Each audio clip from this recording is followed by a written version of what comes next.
Nilikuwa naomba kuwauliza wale ndugu zanguni ambao mliopatizwa. Saa hii amuko kanisani. Naomba niwaulize, mulienda wapi?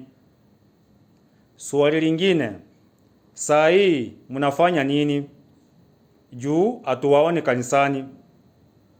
Swali lingine, je, wakati ambapo ulikubali kupatizwa, ulijua maana ya ubatizo ni gani? Swali lingine, ni nini kilichokufanya ukatoka kanisani? Juu kama makanisa mengi yamekuwa na mpangilio wa kupatiza watu kila mwaka. Na wanapopatiza watu wengi huwa wanajitokeza na wanaingia katika ile orodha ya kuingia katika ubatizo. Baada ya kupatizwa, watu wanaingia kanisani.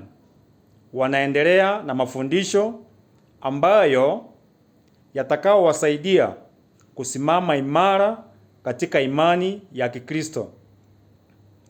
Lakini tumewaona washiriki wengi sana baada ya ubatizo huwa hawaonekani.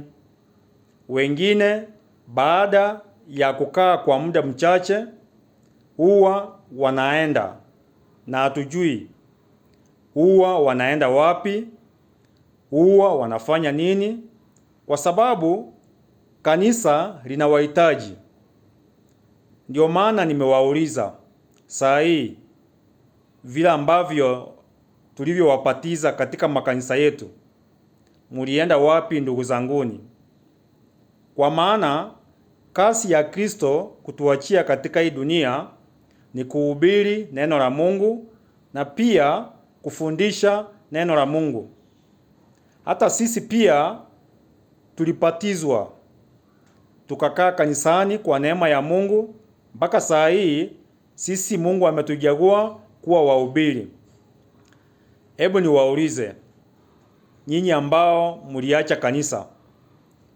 Tungeacha kanisa jinsi ambavyo mlivyofanya, tungekuwa kanisani kweli? Kwa hivyo ndugu zanguni, kanisa linawahitaji, Mungu anawahitaji, mkaweze kurudi ndani ya nyumba ya Mungu, tuendelee kuifanya kazi yake. Kwa hivyo kama unajua ulipatizwa, tafadhali rudi katika kanisa, tudumu katika imani.